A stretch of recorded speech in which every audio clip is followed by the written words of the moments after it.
All right, I've been asked a very specific question about how to build a successful career as a hand reader, and that's a really good question. I mean, it is a um, difficult thing to do, primarily because of the bias and prejudice that people have against hand reading in general. They're very skeptical about it, and even when you find environments where people are happy about hand reading, like mind, body, spirit pairs, and that sort of thing. Many times, people want to come to those to have a hand reading to be told their future, or to be told something comforting, or to make predictions from their hand. And as we know, you can't do those things from the hand. The hand does not offer anything concrete about the future. You can't make predictions on the lines of the hand because the lines change over time.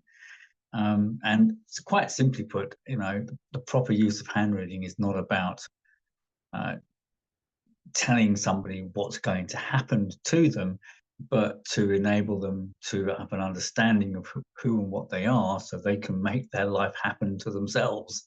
They get that choice.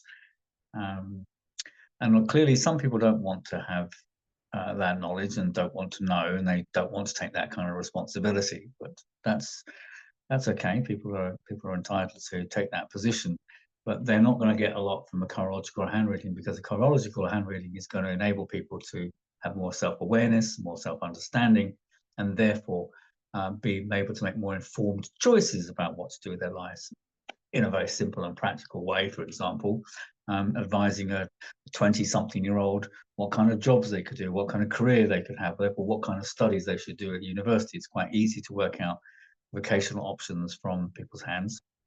And there's a very concrete way in which you can help people, young people, make a decision about what kind of training to do, to therefore pursue the different kinds of careers in their life. Obviously, psychological self-understanding is a really important part of hand reading.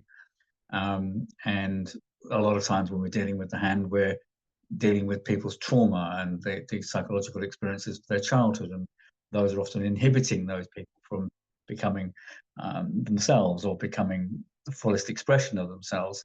Or they may have skills and talents and abilities that have not been developed, or have been undermined by virtue of the unbeneficial experiences that they had during childhood. So in our orientation, what we're trying to do is trying to relieve patterns of suffering, whether that's psychological, or whether it's to do with the fact that you're not getting any joy out of life because you're not doing a job you enjoy, or even if it's physical and medical. Sometimes we can see health issues of the hand. But all of those things, if you want to get involved in those things, all those things, if you supposes the person that asks the question wants to know those things and is actively interested in understanding those things about their lives and going forward with that. And so that, I think, is a very important point to stick with, and not be tempted to go down the line of doing quick readings and spectacular things that you can impress people with, and tell them about the cross on the Mount of Moon, or the star on the Mount of Apollo, or whatever. You see an elephant or a conch or a letter M, for goodness sake, in their hand that would show marriage and money and good fortune. That stuff, I think, is, that's the easy, cheap, nasty way of making money. And of course, there's lots of palmists who do that, but to my mind, there's no integrity in that whatsoever.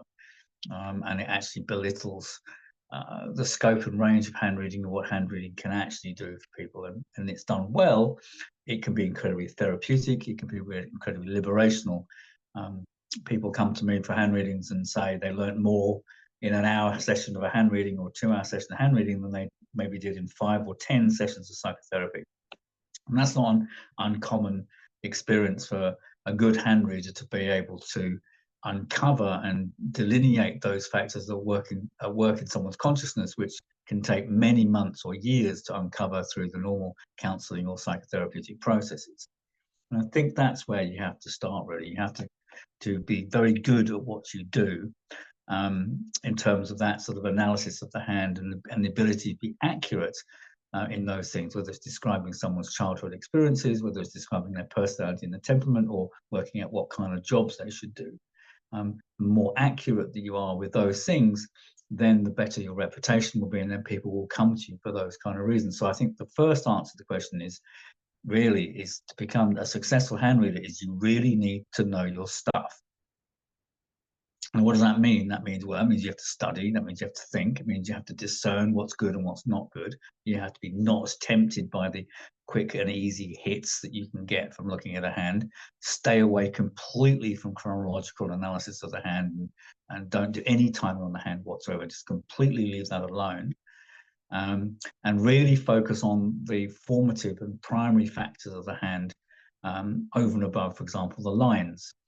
Hand shape, skin texture, fingerprint patterns, palmar dermatoglyphics, shapes of the thumb, shapes of the fingers, the conditions of the fingers, and then something perhaps about the major lines of the hand. And if you keep to these bigger parts of the hand and stay away from the small parts of the hand, you're going to be better. Obviously, the finer the line, the more minute part of the line, the more likely it is to change, the more ephemeral it is anyway. So they're not really dealing with something that's particularly deep or profound in that person. Whereas when you're looking at the fingerprints and the hand shape and the skin texture, you're looking at some of the most causal factors in that person's experience in their life, and the things that are driving that personality throughout their entire life. Those are the things that you really need to focus on. Hand shape, skin texture, fingerprints alone is usually enough to work out what kind of job somebody does. So start with that and focus on that and get accurate in that.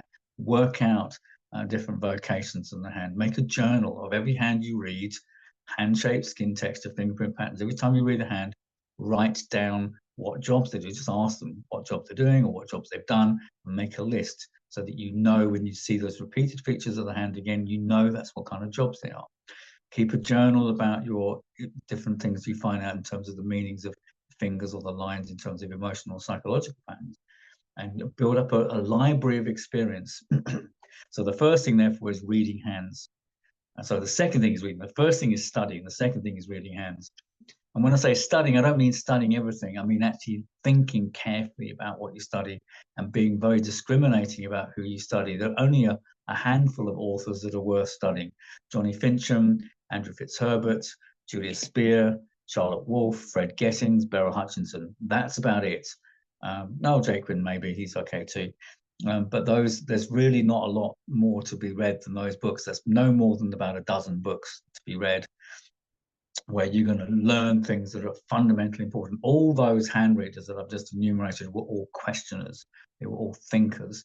They did not just regurgitate 19th century palmistry, which in itself was a regurgitation of 17th century palmistry. So they're not just repeating that ad hoc and ad nauseam. They reject the mounts. They include the fingerprint patterns. They don't look at for fixed signs in the hands. They're aware that the lines change. All those people I mentioned have powerful innovations in their approach to hand reading that makes a valuable contribution and insight into how human beings work from looking at the patterns of the hand. So just study those people. Don't study anybody else. Forget all the rest of it's rubbish. And talk to people that you know who are hand readers, and develop a kind of a study group of people who are also questioning and thinking about hand reading, and exploring that. So you can actually learn from your peers and ask questions amongst the peers of other people who are seriously looking at hands and who are interested in actively understanding the hand. But always be questioning. There's always things to learn. And if you're around people who have an open mind about that, then you will learn more. The second thing is then reading hands and getting lots and lots of experience. The last couple of years I've traveled with a fair, traveling around the whole of New Zealand, and I spent 2 seasons going around 32 towns in the country every weekend, reading hands in different towns all around New Zealand. And that was an extraordinary opportunity to get to see a wide, diverse range of hands in different economic, social groupings around the country. And that was incredibly insightful, incredibly useful. And as you do those kind of things and you read those hands and you are accurate in what you say, what happens is then people will come back for more, and they will refer their friends. And if you're going to the same places again, then people will phone you up and try to book you in. So I currently now do 4 mind, body, spirit fairs in 4 different towns in New Zealand, which are rotated throughout the year.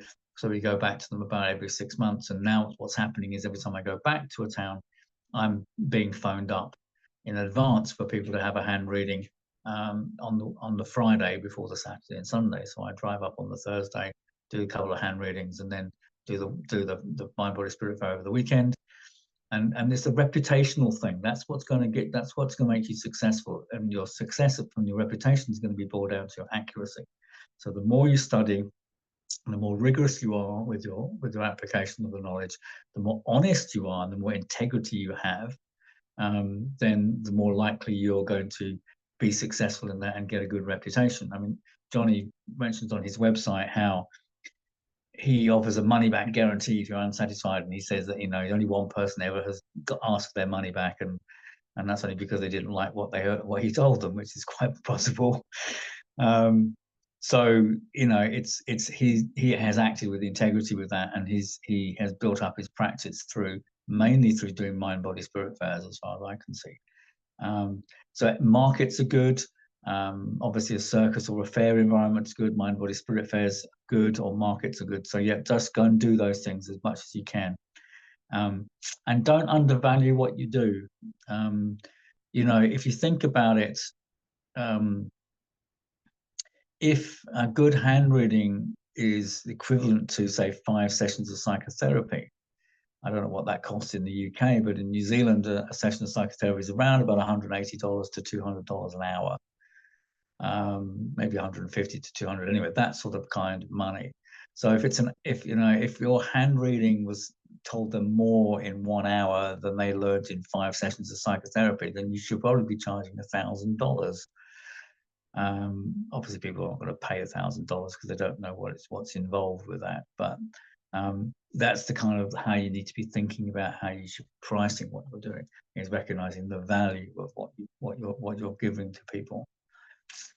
And the value of what you give to people will be realized by the people who are recommended to come to see you by the people whose hand readings you've given.